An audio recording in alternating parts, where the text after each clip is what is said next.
Hey you guys, and welcome back to my channel. So if you're new here, welcome to my channel. My name is Eleanor Josefina and I'm a model in the downtown kind of Minneapolis, Minnesota area. And I have been modeling for the past like 10, 11-ish years, and I have just recently started YouTube to kind of share my modeling journey and kind of talk about YouTube and how you can start a YouTube channel. And then on top of that, I make videos about beauty and just lifestyle. So if you're new here, please subscribe and welcome to the family. So today for you guys, I actually wanted to make a series for you guys. And I get a lot of questions about how to get into modeling. If you're a teenager, if you're an adult, if you're a man, if you're a woman, if you're over the age of 50. So I wanted to make a series for you guys talking about that and kind of making different videos for the different categories of individuals. So in today's video, this will be my first video, and it is how to become a model when you are a teenager.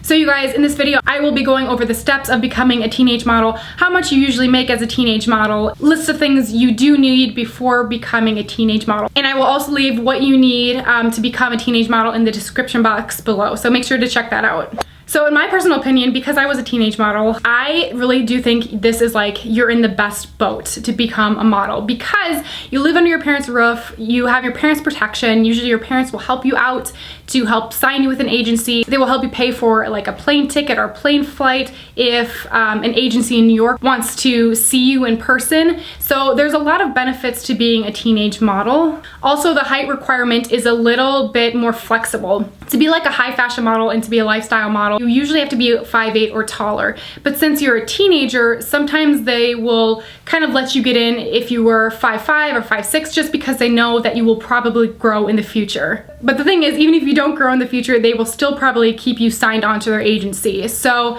it's a way to get your foot in the door early in the game. So yeah, it's really, really nice that you can live under your parents' roof and have free food and free housing while you are trying to get your modeling career started. But you will need your parents' blessing, and to sign with any agency, if you are under the age of 18, you will need your parents' blessing to do that. Another thing you should know is, because in your teenage years you're changing so quickly, whether you start when you're 13 or 15 or 18 years old, you do tend to change in physical appearance, and height vary quite often. So that being said, you do have to update your headshot at least every 2 years, if not every year. And this can become quite expensive because they do cost anywhere from $200 to $400. If you don't have a friend that's a professional photographer, it can get quite expensive. Another cool thing is, when you are a teenager and you're at least under the age of 18, they do actually allow your parents to come on set with you. When I was 18 years old, I think my mom came with me on like one photo shoot, just because it was like my first photo shoot. But then after that, I did all my photo shoots by myself. One thing, you guys, that is huge in the modeling industry is be respectful to your parents. So if you're between the ages of that teenage realm, anywhere from like 12 years old up to like the 19, 20 years old, and your parents come along with you, make sure you are extremely respectful to them. Sometimes I think teenage models get really frustrated when their parents embarrass them or make, like a funny comment, or kind of start making conversation with the photographer or the producer or something like that. But it is very well known in the modeling industry to not be disrespectful to your parents, because photographers and producers and the makeup artists and hair artists, they all probably have kids. And if they see you acting that way, they will... I've never heard of anyone asking a teenager or a child to leave a photo shoot, but I know for sure they will think twice about booking you if you're disrespectful to your parents. So onto the actual steps of becoming a teenage model is, one, you need to figure out what type of modeling you want to get into. So the different types of modeling are high fashion, which you technically have to be 5'8" or 5'9" or taller, but again, when you're a teenager, you can be a little bit shorter because you probably will grow. The next one is being a runway model, which is very similar to being a high fashion model. And again, you have to be pretty tall. And then there's the modeling that I do, and that's what I started in when I was 16 years old, and that is lifestyle modeling. It's kind of like that happy, bubbly Target kind of vibe.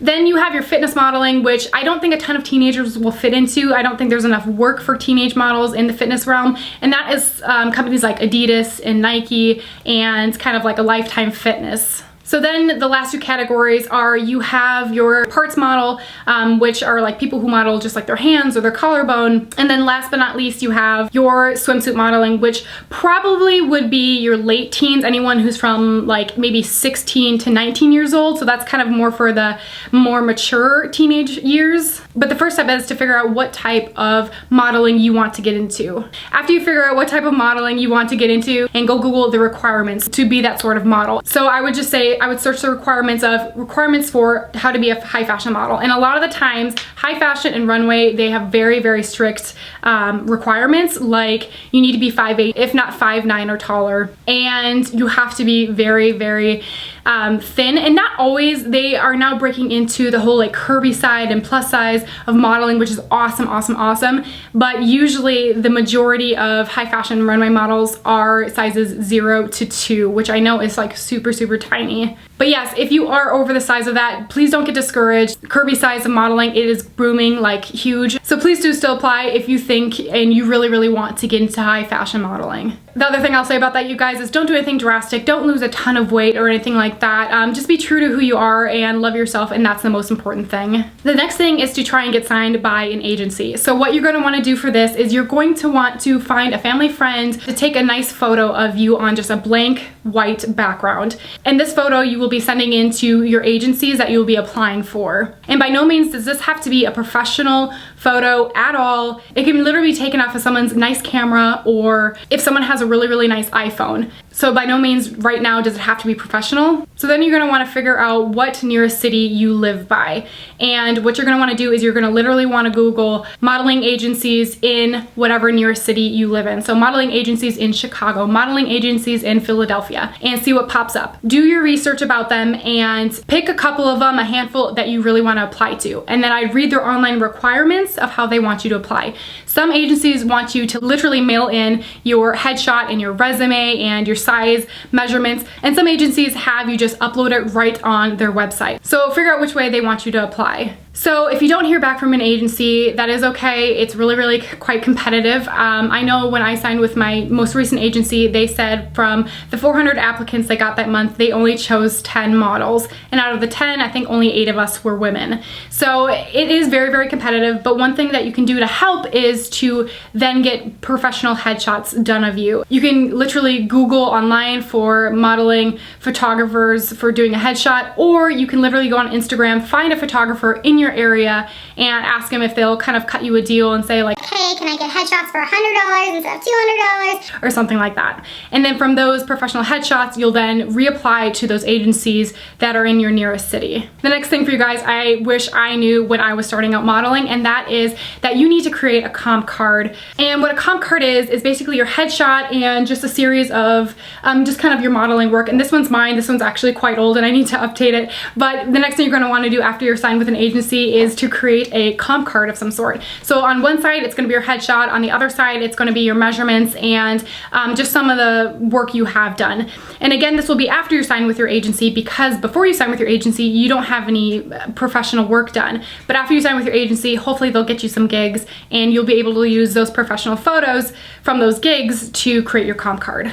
I always make mine very cheaply on a company website called Vistaprint, and I think for like 100 of them, you get them for like $20. I'm not even joking. And I will leave that link down below. Some agencies want you to do the comp card through them and they'll charge a lot of money for them, and I would just say just be careful. Sometimes they want to charge $200, and if it's a really big well-known agency like, you know, Ford Models or something like that, then I would say yes, go for it and do it. But otherwise, if some agencies are just trying to get money from you, I would just like kindly decline and be like, oh, you know what, we actually have someone making it for us, and then I would do it yourself on Vistaprint. Another thing you can ask them to do is if they do kind of really push you, or you feel, you know, pushed to create a comp card through this agency, then I would say, okay, you know, if it costs $200, would you mind if you take it out of my paycheck? So that means that once you get a gig and you get paid for your gig, they'll take those $200 out of your paycheck. So it's kind of a win-win situation. Like, you will get a comp card, but you are also guaranteed work. And I don't know why an agency would say no to that. I've definitely done things like that when they have required me to, you know, pay a fee to be put on their modeling website. And that was like a one-time 100 fee, and they took that out of my paycheck. So then, guys, with your comp card, that's basically what you'll hand out to new agencies and new people and new photographers every time you go somewhere. You'll hand out your comp card. It's basically your business card. So they're very, very important. So the next step, you guys, is once you are signed and you have your comp card, make sure not to make too many adjustments to yourself. And what I mean by that is, like, don't just chop off your hair or color your hair without your agency knowing. Because since they don't see you every day, they are assuming that, you know, you are brunette and you don't have any bangs and your hair is, you know, to your shoulders or something like that. So just make sure if you're gonna make a drastic change, even if it is for a photo shoot and, you know, they wanna cut your hair or color your hair for a photo shoot, make sure you check with your agency first. I guarantee you they will be so happy that you checked with them first. And also, if you do make drastic changes to yourself, you will need to get your headshots done once again, which again can cost anywhere from like $200 to $400. So the next thing you guys are going to want to do is you're going to want to stay in contact with your agency. And this is because they see a lot of people, they sign a lot of people every single month. They have a lot of models to deal with. And if you're just constantly in the back of their mind, they're not going to think of you when an opportunity arises. You're also going to want to clear up your schedule as much as possible. I know a lot of you teenagers have schoolwork and homework, but try to clear up your schedule as much as possible, because a lot of the shoots happen, you know, 8 to 5 when the actual work day is, which is exactly when you guys have school. But again, try to clear up your schedule as much as possible, and whenever there's a holiday break or something like that, just send an email to your agency saying like, hey, I'm free if there's any work for you. And even if there isn't any work for you, at least you're in their mind at the end of the day and like, oh, I remember that such and such person emailed me, maybe she'll be available this time. And guys, this is a really big trick that I learned a while ago, but that is to every single Christmas season, send your agency a nice like bouquet of beautiful flowers or some sort of like edible treat or something like that, because they really see that as a nice gift and a nice present. And again, it just puts you in the front of their memory and makes them remember you. So that is a good trick. Make sure you use that. I use that. I don't spend more than like $40 on flowers, but to buy flowers and get them delivered, I always get this really nice email every single year saying thank you so much for the flowers. After getting signed, getting your comp card and putting your best foot forward with your agency, make sure you build up your social media presence. And that is because a lot of photographers and a lot of companies they don't want to go through an agency and they want to just book you directly. They just want to do a test shoot for you. And test shoots are awesome because it's free photos for you to use. It's free for the photographer to book a model, and then it's free for you to get these photos from the photographer. So make sure you always use like hashtags and good descriptions so photographers and people can find you. So now you guys, I'm going to talk about kind of being once you're signed with an agency for a long time. Once you've been signed for a couple of years and you have got like a good portfolio and you've got a lot of work under your belt, then I would look at some other agencies in different cities. So not just the one you live close by or nearby, but ones that are in New York or LA or Chicago, because if those agencies really love you and really, really love your work, they might pay you to fly to them for them to see you in person. And if they sign you, any gig you're going to get, they're going to pay for your plane ticket and your hotel room and everything. So once you get a lot of work under your belt, then go ahead and try to apply for agencies that are not near your biggest hometown. And the last thing I have for you guys, and this is again, like once you've been signed for a while, I would say create a website because it looks super professional and super, super sleek. And again, it's another way for photographers and just companies all around the world to then just see your work and contact you directly. So that wouldn't be for a couple years to come, but it is one of the steps. And once you become kind of a teenage model and you've worked for years and years and years, and maybe you're now 20 years old, it would be a great way to look like a very, very professional model. All right, you guys, on to the money aspect of it. Being a teenage model, it really, really helped me pay for college, but it does depend on what type of modeling you do. If you're a runway, if you're a lifestyle model, if you're a commercial model, if you're an actor instead. But what I found on the internet and what I found to be very, very true was that teenage models make around $100 to $200 an hour. And again, that for me held very, very true. I was able to save up a lot of money and it helped me pay for college, and it also helped me pay for my first car that I actually still have. And now, even though I'm not a teenager anymore, I still kind of get paid around the $50 to $300 range. So your income will grow as you do get older, which is really, really nice. I think for my first gig I ever got was like $10 an hour, maybe it's like $15 an hour, and I was standing outside at like a Hollister or something like that, and I was literally like handing out pamphlets, and that paid me like $10 to $15 an hour, which at the time, like 10 years ago, I was like, oh my gosh, this is awesome, But yeah, you have to start somewhere, and now, you know, I work for Target, you know, so it's just really, really exciting to see how you will grow throughout your journey. All right, you guys, now I'm gonna get onto things, just like the bullet points of what you need as a teenage model. So the first thing you'll need is a comp card that we already talked about. This can be very cheap if you do it on Vistaprint, you know, $20 for 100 of them. The second thing you guys are going to need eventually is a portfolio, which is basically a black, sleek binder with all of your work in it. So whenever you get professional work done, print it out on really, really nice photo paper and stick that in your portfolio, and you will take that to every go-see and every casting and every tryout. The third thing, you guys, is bring your great attitude. Again, I talked about being respectful to your parents, but it's also very discouraging when you hear no so many times. They say in the modeling world, you get 1 out of every 10 bookings. So every 10 times you go to a tryout or a go-see, you will probably hear no 9 times and you'll hear yes 1 time.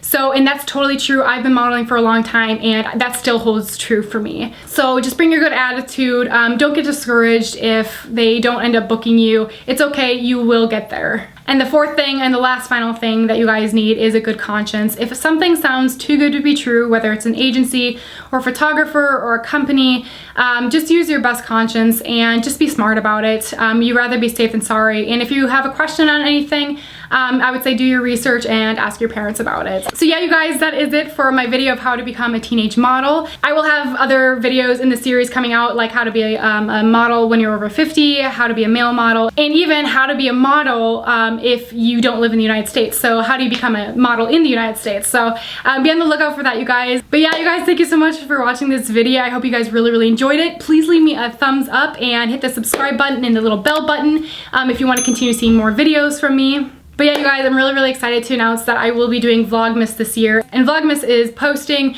for the first 24 days before Christmas. So the 1st through the 24th of December, I will try to be posting every single day. We'll see if that actually happens. I really do want to post at least every single weekday, Monday through Friday out of the week. And but yeah, you guys, I'm really, really excited to do that for you guys. I'm excited to see how my channel grows throughout that time. And obviously I will be sharing with you how my channel grows throughout that time. So yeah, so make sure you guys stay tuned and make sure you subscribe. And yeah, you guys, I hope you enjoyed this video and I love you guys so much, and I will see you in my next one. Bye, guys.